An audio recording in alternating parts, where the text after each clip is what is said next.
What's up everybody, Iron HD back at it again. This time I'm going to be showing you how I made this awesome pyramid head figure using my 3D printer and just a little bit of paint.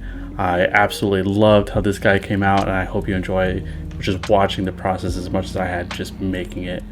This is the first attempt at printing it. I say first because it actually took two. The reason this one didn't work out is because of the support system I used. You can see there's these sticks kind of going up around Pyramid Head that were supposed to support all the overhanging bits, and this one stick in the front was supposed to be holding up the nose of the helmet, and it just kind of starts wobbling with all the movement of the bed and eventually just falls over. It starts spewing material in all sorts of places it shouldn't, so I just immediately just stopped the print and just say, you know what, let's try this again. So here we go with the second attempt, and on this attempt I start using the tree supports, which is built into the Elegoo software. Tree supports are this kind of organic support system that it builds around the model to keep everything nice and stable and supported. It's a little harder to break away from the model, but it is only one layer thick of material, so once you work at it just a little bit, it starts to pop off and come off pretty easily. You really can't even see most of the model in this first part because it's all behind this what looks like a giant casing, but it's only one layer thick. It's not too bad. And here you can see there's some arm and some of his chest and his shoulder coming in there, and the very tip of his helmet is starting to come in.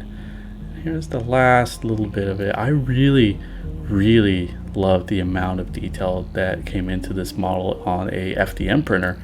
Normally you kind of do these on resin printers, resin coming with its own kind of list of issues, but this came out pretty just amazing looking. You can see like the stitching in his leathery skirt at the bottom and all the little bumps and ridges on his helmet.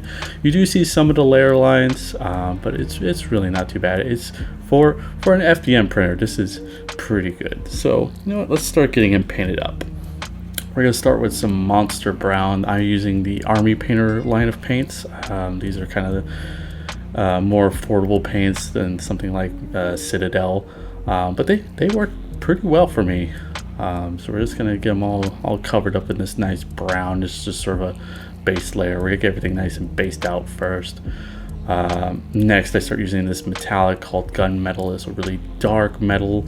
Didn't want to use anything too light on this model because, you know, it is Silent Hill. Everything's kind of dark and grungy. I don't keep it this very solid gunmetal on the helmet because he is also known as Red Pyramid Thing by the original creator, and in a lot of the artwork in the games the helmet is a nice shade of red, so we do go back over with a red later.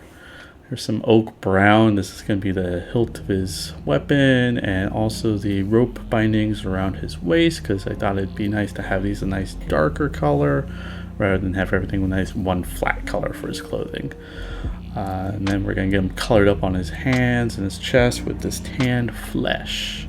I thought this would be a nicer color than some of the other ones I had available. The other sort of skin tones I had for myself just seemed too light, and I don't see him as like a pale guy. I see him as like a dark grungy guy. So that's why I decided to use that one. And then we're going over with this lighter brown for some highlights. We got him washed up in the red. What I did for the red tone was I took a army paint or speed paint. I think it was called Slaughter Red, and I even watered that down even more. I got it real thin and then kind of went over that gunmetal on the helmet, and I think it gave it a really nice red tone on there. And here's my favorite part of the model. I take some of the blood spatter effect from Army Painter, and there's the bottle of it right there. I put it real heavy, dab it on the brush, and I just start flicking it at it and getting it all nice and spattered on him. I really think that this added to the effect of him. And I do this a few times and get him all nice and bloodied up. I'll go back and dab him up with some more red where it's needed on his clothes and his chest, and there he is. I loved how he came out. This is probably my favorite model I've made so far, even though it's my first 3D printed painted file. I think he turned out pretty amazing. And that's really all I gotta say for this video. If you like this, feel free to like, subscribe, leave a comments what you think about this model, and maybe something else you want to see printed and painted. See you next time. Thanks.